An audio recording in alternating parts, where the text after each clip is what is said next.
The spirituality of the church, I think, can offer abundant dividends if we rightly use it and don't misuse it. We've seen the misuse of it with not addressing the evils of slavery in some cases.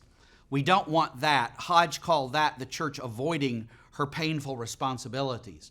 What we want, rather, is a good and helpful use of the spirituality of the church. And I think a good and helpful use can be had if the people of God recognize what it is that we especially have in common. We have in common what God's Word says, and many of us believe that that's also properly summarized in the ecumenical creeds of the faith, as well as Reformed confessions and catechisms of various sorts. And so if you think about most of us in many of our churches, we have a very large body of agreement. But in some churches, it's not enough to agree with what the church teaches about what we all believe in terms of God and Christ and salvation. No, it's almost more like you have to, on the left, maybe you have to be something like a member of the Democratic Party or hold those positions, or on the right, a member of the Republican Party or something else. And the doctrine of the spirituality of the church is saying, yes, there are many moral issues that the Bible addresses and that we agree on.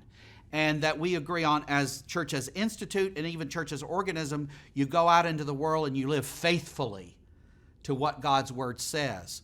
But Christians can also have differences about who should be elected to this office, and should there be term limits? What should the tax code be? All sorts of things that we might have differences on. And the spirituality of the church reminds us that that's okay, that we don't have to be in lockstep uniformity. In fact, I always tell my students that if you insist on uniformity, which is precise sameness, you actually end up damaging unity, because unity always exists within a true diversity. That's the way the Trinity is. Father, Son, and Spirit are a unity with a diversity. And the church is similar. We see the church in Revelation as expressing the one message in every tongue. And so we see great diversity there, and yet the one message being expressed.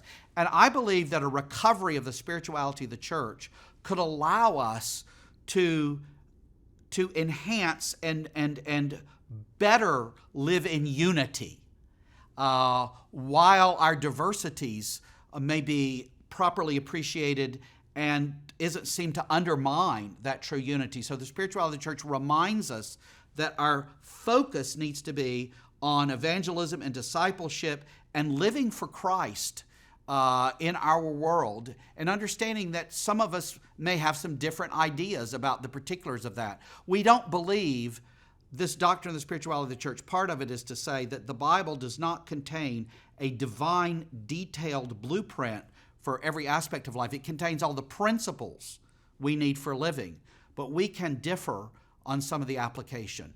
And I think if we have a healthy use of the spirituality of the church, that will enhance our unity and our witness to the world.